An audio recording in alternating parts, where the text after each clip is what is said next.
Dans cette vidéo, je vais essayer de vous donner des rappels sur la réaction d'oxydoréduction. Donc, une réaction d'oxydoréduction, comme vous voyez, est un échange d'électrons entre un oxydant et un réducteur. Donc, un oxydant est une espèce chimique capable de capter un ou plusieurs électrons. Donc, comme vous voyez ici sur la figure, Ag++ plus un électron, il va donner Ag. Donc, ça, Ag+ est un oxydant, il va capter l'électron pour donner Ag le réducteur.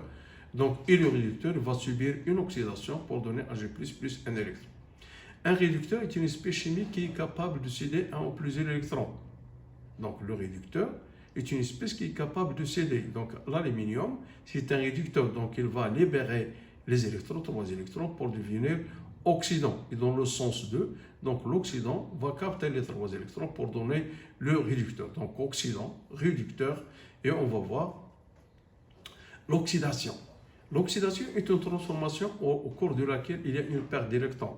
Donc, comme vous voyez ici, le zinc, et comme on l'a vu dans les piles, Zn, elle va donner Zn de plus 2 électrons. Donc, elle a subi une oxydation, donc libération des électrons. La réduction est une transformation chimique au cours de laquelle il y a gain d'électrons.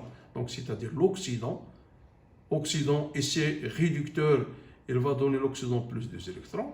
Et ici, dans la réduction, Cu+, plus 2 électrons, il va donner Cu. Donc, la réduction, elle correspond à un oxydant.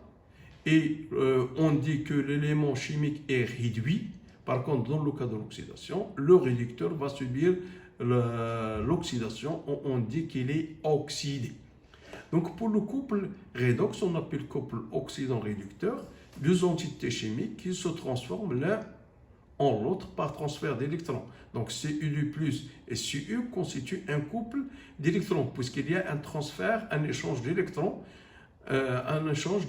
entre les deux. Donc, c'est entre Cu et Cu. Donc, Cu plus et Cu constituent un couple redox. La même chose pour Fe plus et Fe, Cu plus Cu, Cl2, Cl-.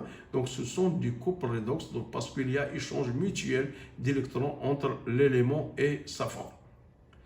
Donc, on représente le transfert d'électrons par les deux demi-équations redox. Donc, on a vu les couples, et chaque couple est caractérisé par une demi-équation. Fe qui donne Fe de plus d'électrons. La même chose, Cu de plus d'électrons, il va donner Cu. Dans le premier cas, on a une oxydation. Dans le deuxième, parce qu'une réaction d'oxydoréduction, il faut deux couples. L'un, il va se comporter comme oxydant. L'autre, il va se comporter comme réducteur. Et l'équation globale, on va faire la sommation. La réaction d'oxydoréduction est le siège d'échange d'électrons entre le réducteur d'un couple qui cède les électrons et l'oxydant de l'autre couple qui les capte. Donc, un oxydant et un réducteur. Un réducteur qui va céder les électrons et l'oxydant qui va capter les électrons. C'est le cas, par exemple, de fer et du cuivre 2. Donc, le fer, il va s'oxyder et le cuivre va capter. Donc, pour l'équation globale, leur somme donne alors l'équation de la réaction d'oxydoréduction Fe plus Cu2+, qui donne Fe de plus Cu. Et merci de votre attention.